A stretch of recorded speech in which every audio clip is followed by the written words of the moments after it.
우리를 눈동자처럼 지켜주시는 하나님, 그 놀라우신 사랑에 찬양 감사드립니다. 주님, 새벽 첫 시간 이 아침에 깨어나서 주님의 말씀과 기도로 시작하게 하시니 감사드립니다. 우리가 예배당에 모일 수는 없지만 각자의 가정에서 예배를 드리오니 이 시간 주님의 귀한 은혜를 저희 가운데에 내려주시옵소서. 우리는 세상의 근심과 염려로 너무나도 힘들고 피곤한 가운데 주님 앞에 나왔습니다. 주님, 이 시간을 통하여 자비와 긍휼의 하나님께서 능력의 손으로, 위로의 손으로 우리를 만져주시옵시고, 우리가 그것을 통해 근심과 염려가 아니라 기쁨과 소망을 갖는 모든 우리 성도님들이 되게 하여 주시옵소서. 주님, 우리나라와 민족을 기억하여 주시옵소서. 코로나로 고통받고 수고하는 모든 이들이 이 주님의 은혜를 누림으로써, 주님의 은혜를 경험함으로써 위로받고 다시금 희망을 누리며 살게 하여 주시옵소서. 이 시간 드리는 예배를 기뻐 받으실 주님을 찬양하오며 예수 그리스도의 이름으로 기도드렸습니다. 아멘.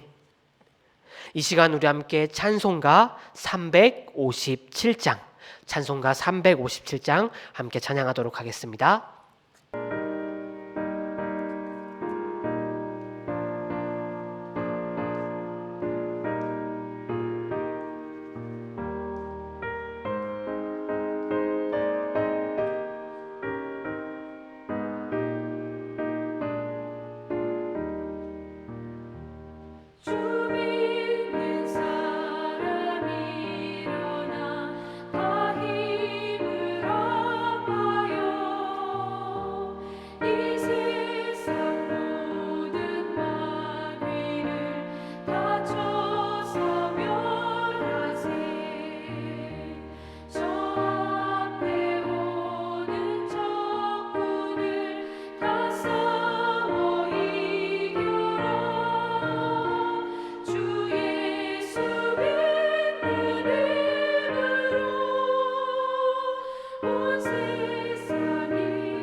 이 시간 우리 함께 읽을 하나님의 말씀은 역대하 35장 20절에서 27절까지 말씀입니다.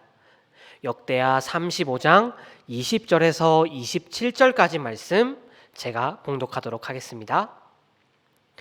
이 모든 일 후 곧 요시야가 성전을 정돈하기를 마친 후에 애굽 왕 느고가 유브라데 강가에 갈그미스를 치러 올라왔으므로 요시야가 나아가서 방비하였더니 느고가 요시야에게 사신을 보내어 이르되 유다 왕이여 내가 그대와 무슨 관계가 있느냐? 내가 오늘 그들을 치려는 것이 아니요 나와 더불어 싸우는 족속들을 치려는 것이라. 하나님이 나에게 명령하사 속히 하라 하셨은즉 하나님이 나와 함께 계시니 그대는 하나님을 거스르지 말라. 그대를 멸하실까 하노라 하나. 요시야가 몸을 돌이켜 떠나기를 싫어하고 오히려 변장하고 그와 싸우고자 하여 하나님의 입에서 나온 느고의 말을 듣지 아니하고 무깃도 골짜기에 이르러 싸울 때 활 쏘는 자가 요시야 왕을 쏜지라. 왕이 그의 신하들에게 이르되 내가 중상을 입었으니 나를 도와 나가게 하라.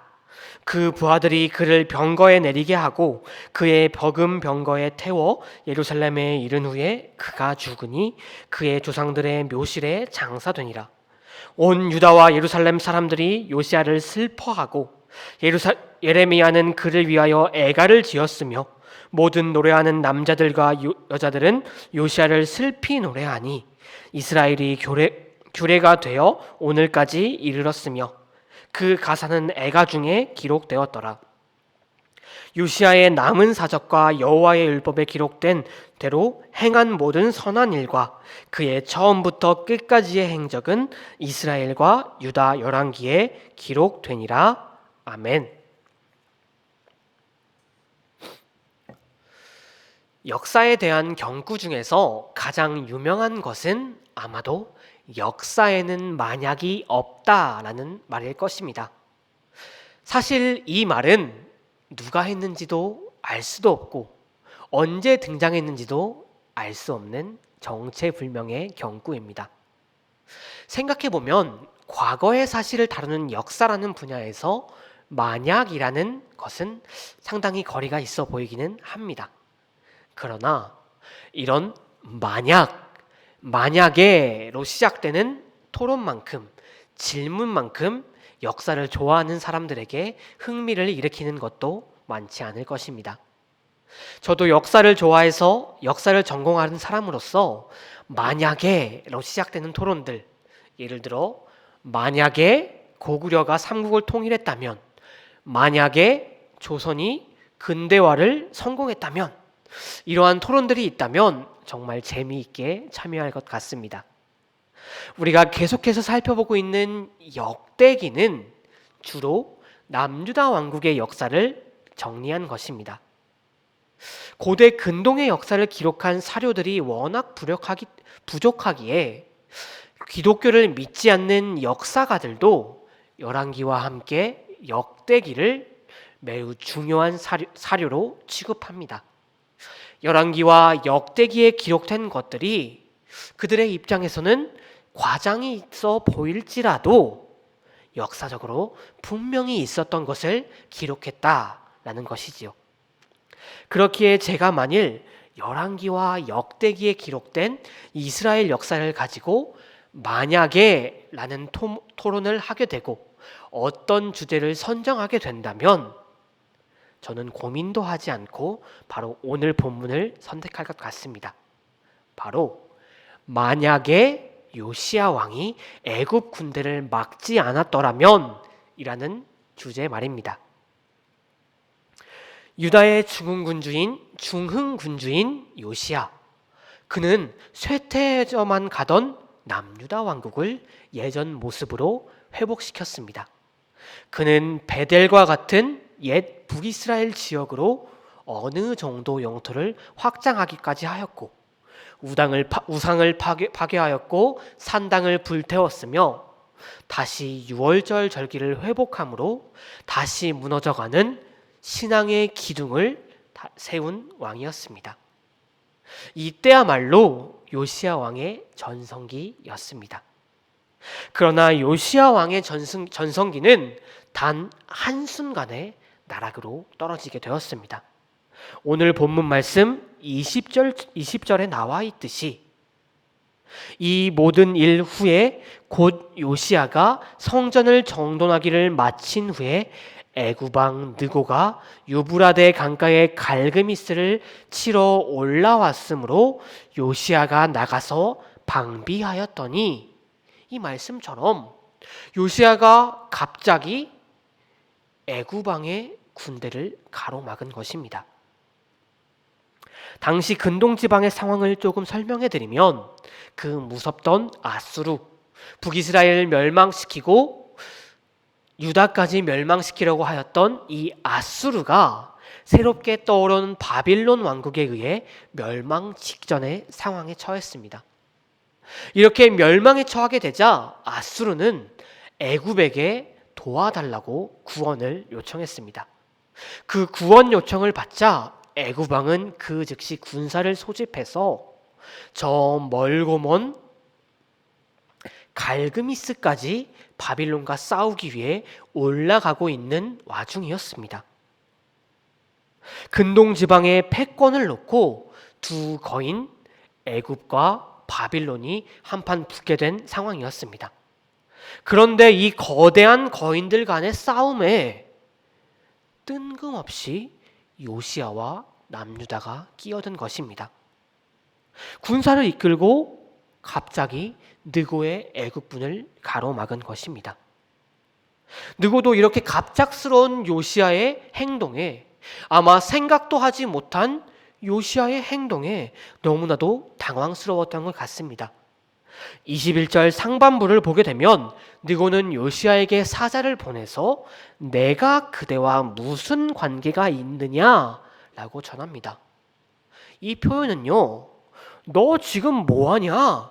라는 표현입니다.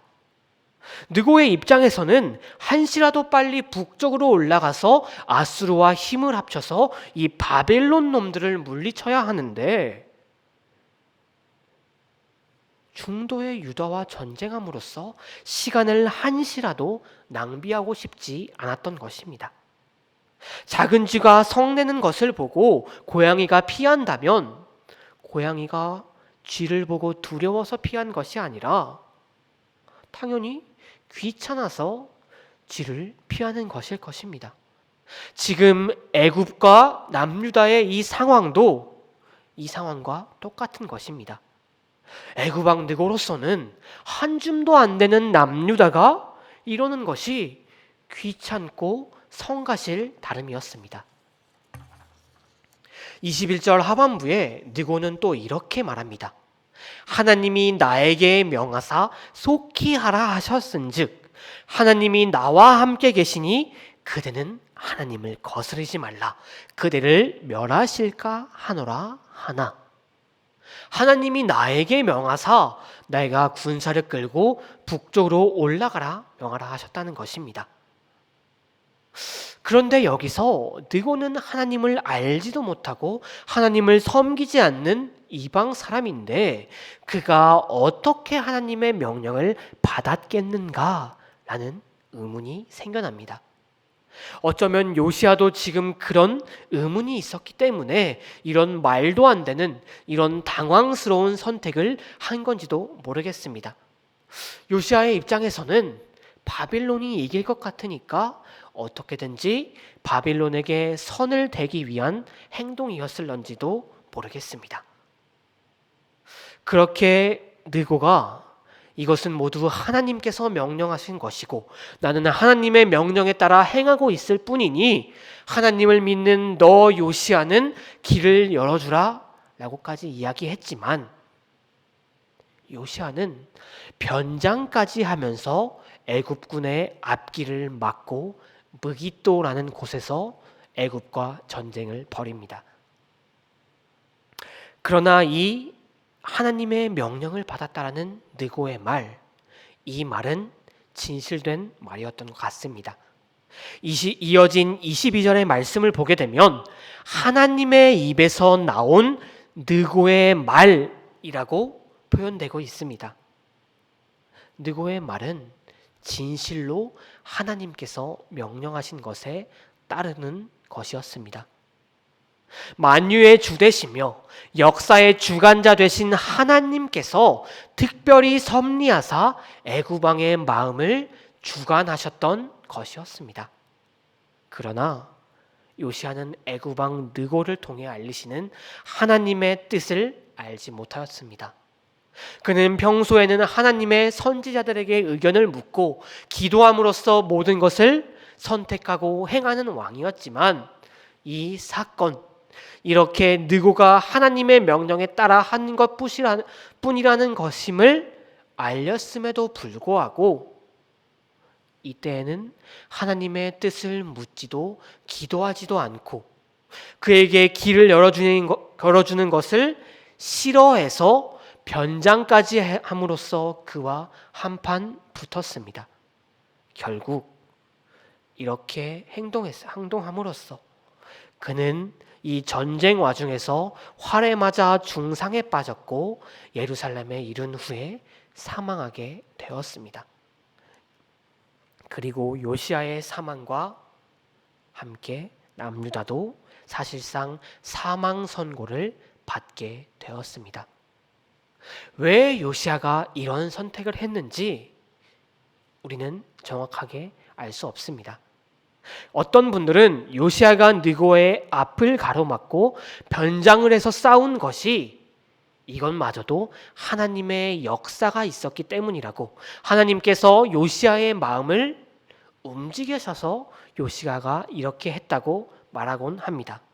역대하 34장 28절에 그러므로 내가 내게 너의 조상들에게 돌아가서 편안히 묘실로 들어가게 하리니 내가 이곳과 그 주민에게 내리는 모든 재앙을 내가 눈으로 보지 못하리라 하셨느니라. 이러한 말씀처럼 비참하게 멸망하게 될 유다의 모습을 안 보시게 하려는 하나님의 섭리가 있었다는 것입니다. 8세에 즉위하여 39살의 젊은 나이에 죽을 때까지 요시야는 그 나라를 하나님 나라답게 회복하기 위해서 쉬지 않고 달려왔습니다. 그러나 그런 요시야의 행동은 전혀 의미가 없는 것은 아니었지만 유다의 멸망을 피할 수 있게 만드는 것도 아니었습니다. 만일 요시야가 끝까지 생존하였더라면 요시야는 유다 멸망이라는 비극의 주인공이 되었을 것이라는 이야기이지요. 어쩌면 이 이야기도 맞는 것인지도 모르겠습니다. 그러나 성도 여러분, 오늘 우리가 읽은 요시야의 이야기, 요시야의 죽음에 관한 이야기에서 우리가 조금 더 생각하고 집중해야 할 것은 우리도 하나님의 뜻을 바르게 분별할 수 있어야 한다는 것입니다. 하나님의 뜻을 바르게 분별할 때야만 우리가 실패를 겪지 않는다는 것입니다.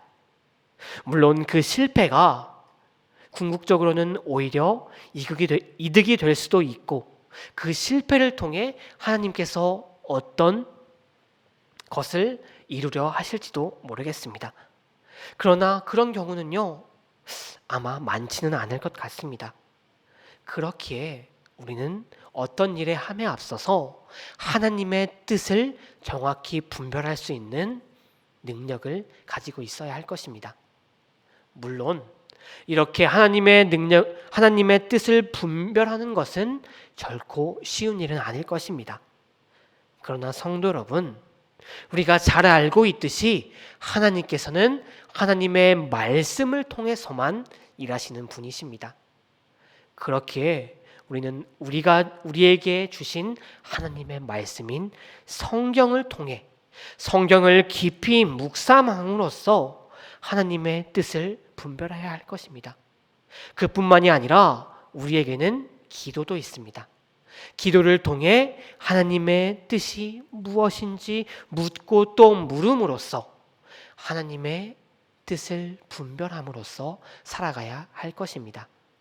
성도 여러분, 항상 하나님의 뜻을 바르게 분별해야 합니다. 우리가 하나님의 뜻을 바르게 분별함으로써 하나님이 주신 은혜를 누리고 살아갈 때 우리에게는 결코 실패하지 않을 것이고 성공을 하나님께서 주시는 놀라운 은혜를 경험하게 될 것입니다. 성도 여러분, 하나님의 뜻을 바르게 분별하시고 하나님이 주시는 은혜를 누리시는 모든 우리 정윤교회 성도님들이 되시기를 바랍니다. 함께 기도하시겠습니다. 우리의 피난처 되시고 힘이 되시며 우리의 산성이 되시는 하나님, 오늘도 우리가 말씀으로 시작하게 하심을 감사합니다. 주님, 우리는 너무나도 부족하기에 주님이 우리를 향하신 그 놀라우신 뜻을 다 알지 못합니다. 그러나 주님, 우리가 주님 주신 말씀으로, 기도로 주님의 뜻을 분별하고 그 주님의 뜻대로 살아가기를 원합니다.